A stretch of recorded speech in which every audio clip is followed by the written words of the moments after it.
जैसा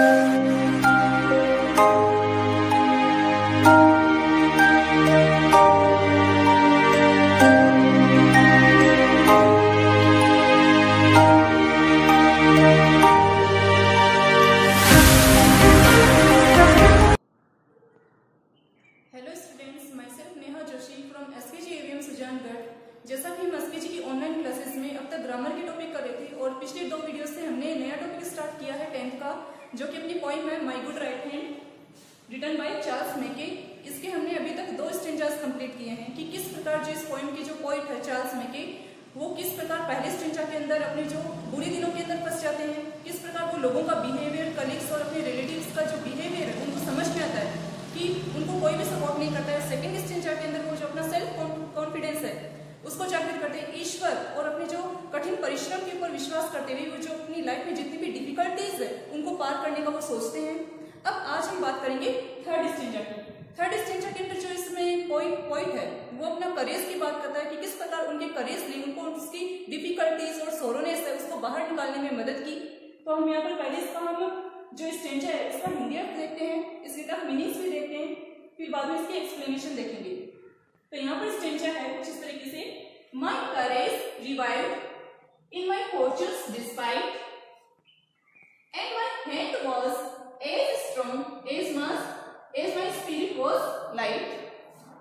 it raised me from sorrow, it saved me from pain, it fed me and clad me again and again. तो पहले हम इसके थोड़ी tough meanings देख लेते हैं। करेज, करेज का मतलब होता है हौसला या फिर साहस।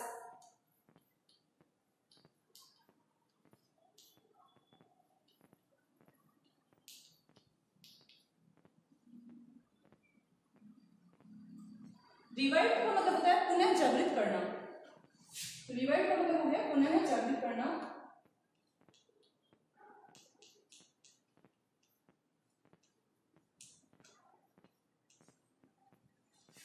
इन माई फॉर्च्यून्स डिस्पाइट, यानी कि फॉर्च्यून का मतलब वैसे होता है भाग्य से और डिस्पाइट का मतलब होता है के बावजूद। तो यहाँ पर इन माई फॉर्च्यून्स डिस्पाइट ये साथ में दी हुई है आपकी फ्रेज, इसका मतलब होता है दुर्भाग्य के बावजूद।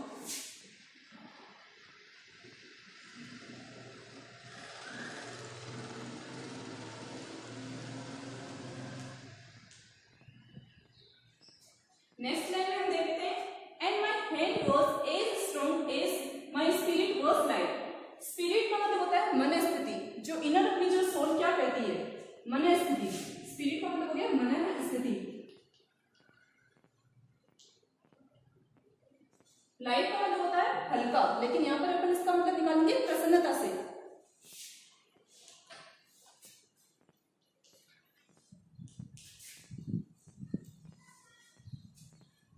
It raised me from sorrow. Raised का मतलब होता है ऊपर उठाना।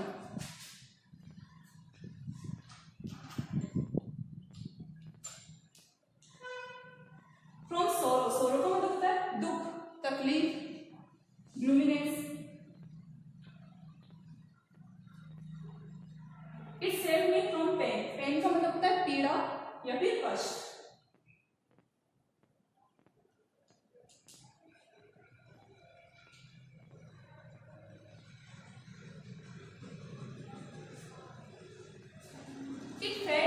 फेडमी का मतलब होता है किसी को भोजन खिलाना, लेकिन यहाँ पर फेडमी का मतलब होता है पोषित करने से।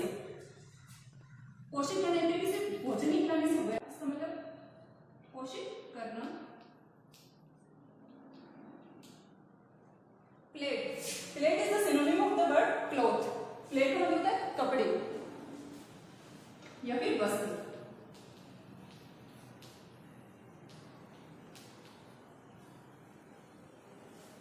अगेन एंड अगेन का मतलब वैसे तो हम निकालते पुनः दोबारा, लेकिन यहाँ पर होगा ठीक प्रकार से, इसका मतलब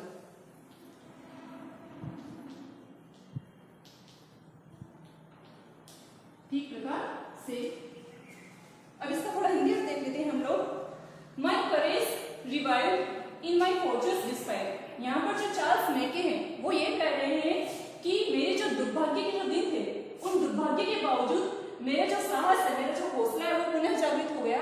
तो वो कवि ये कहना चाह रहे हैं कि दुर्भाग्य के बावजूद मेरा करेज, मेरा साहस पुनः जागृत हुआ। And my hand was as strong as my हाथ उतना ही मजबूत था जितनी कि मेरी मनस्थिति प्रसन्न थी, खुश थी। यानी कि पोएट जो है वो लाइफ के प्रति एक पॉजिटिव एटीट्यूड अपना लेते हैं।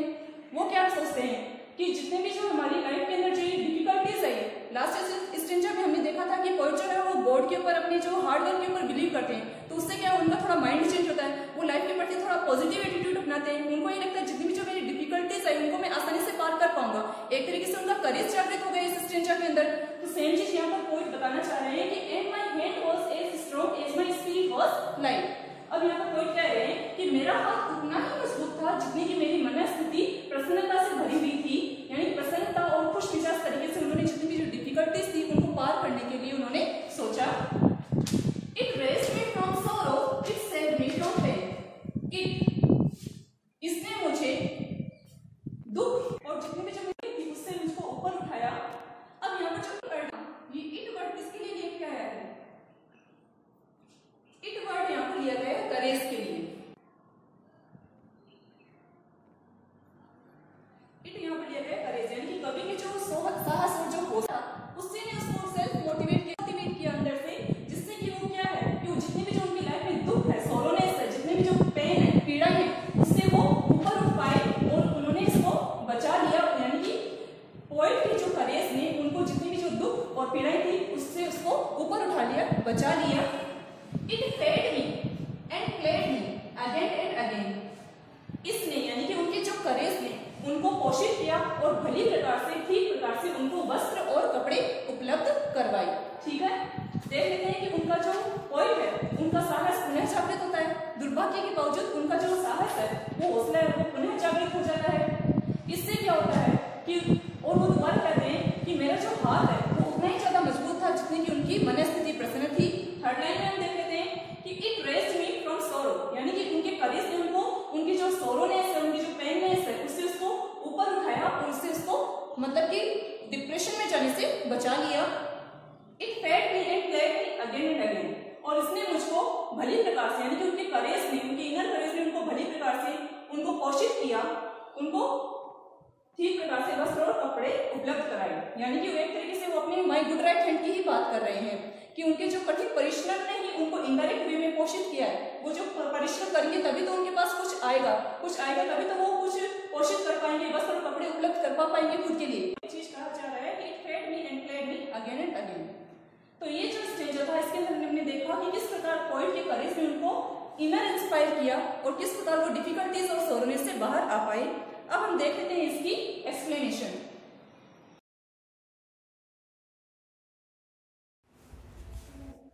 तो अब देखते हैं इसकी एक्सप्लेनेशन से पहले मैंने आपको रेफरेंस और कॉन्टेक्स्ट लास्ट में जो स्टेंजा अपन ने सीखे थे उनमें बताया था। रेफरेंस के अंदर मैंने आपको ये बताया था कि these line have been taken from the poem my good right hand composed by Charles Mackay. इसका कॉन्टेक्स्ट सेम ये हो जाएगा कि poet had trust in God and his hard work, it made him courageous. Now explanation देख लेते हैं कि explanation इस थर्ड स्टेंजा की कैसे होगी। एक्सप्लेनेशन के लिए आपको जो लाइनें का स्ट्रक्चर मैंने बताया था कि कैसे एक्सप्लेन करना है। स्टेंजा के पहले 2 वर्ड्स आपको लिखने, बीच में डैश करना है, एंड के 2 लास्ट वर्ड लिखने हैं आपको। तो यहाँ पर सीधा हम एक्सप्लेनेशन देख लेते हैं आज। In these lines poet gained his courage and self confidence back again. Courage का मतलब वही हो गया साहस से, गेन का मतलब होता है पुनः प्राप्त करना।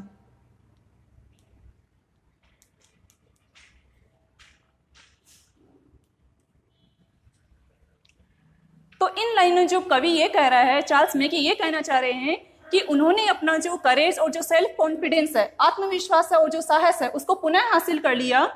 It did not matter that the poet was still in his evil days. Evil days का मतलब होता है बुरे दिन, कठिनाई के दिन।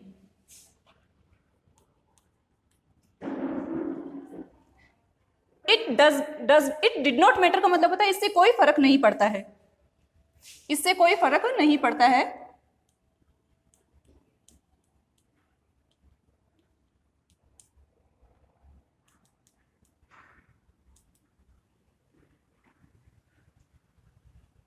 स्टिल यानी कि अभी तक।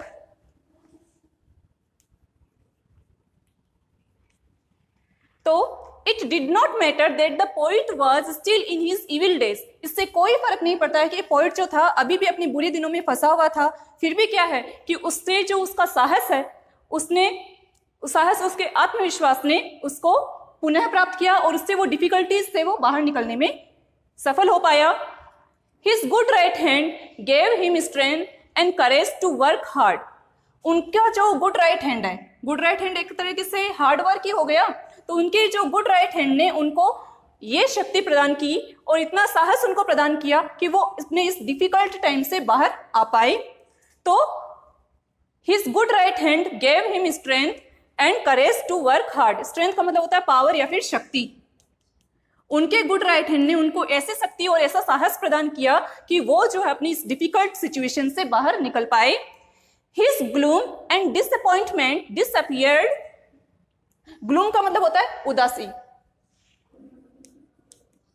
ग्लूमीनेस, सोरोनेस एक ही बात है, उदासी. डिसअपॉइंटमेंट का मतलब हो गया निराशा. डिसअपियर्ड का मतलब चली गई.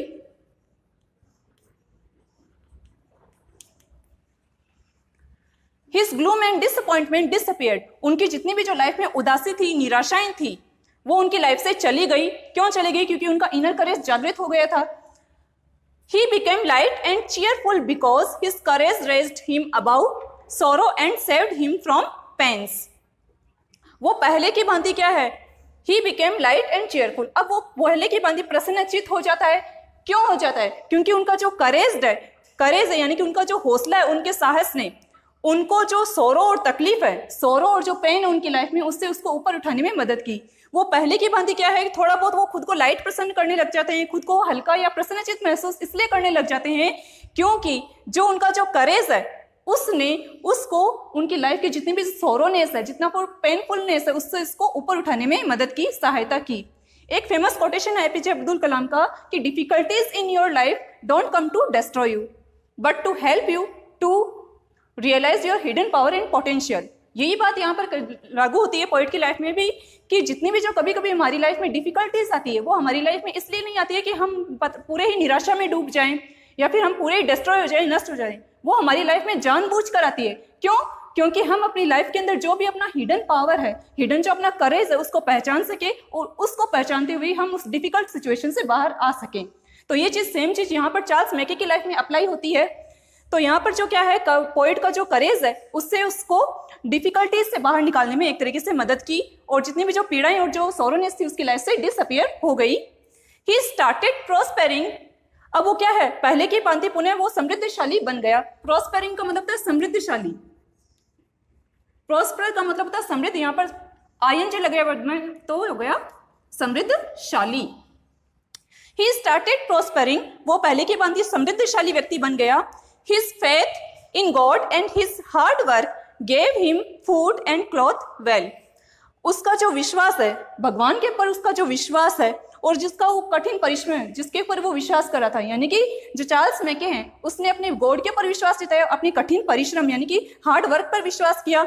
उससे उसने क्या किया कि उस पर विश्वास जताया और उस पर विश्वास करते हुए उसने लाइफ में जो कुछ भी उसने खोया था उसको अचीव किया.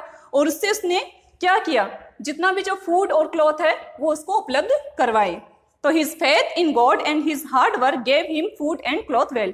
उसका विश्वास, भगवान के ऊपर विश्वास और उसकी कड़ी मेहनत ने उसको कपड़े और फूड उपलब्ध करवाया.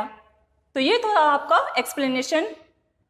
डिफिकल्ट वर्ड्स इसमें जो थे मैंने उसको आपको हिंदी अर्थ लिख दिया है, आप इसका स्क्रीनशॉट ले सकते हैं. आई होप आपको ये स्ट्रिंजा समझ में आया होगा. Till then, keep learning and thank you.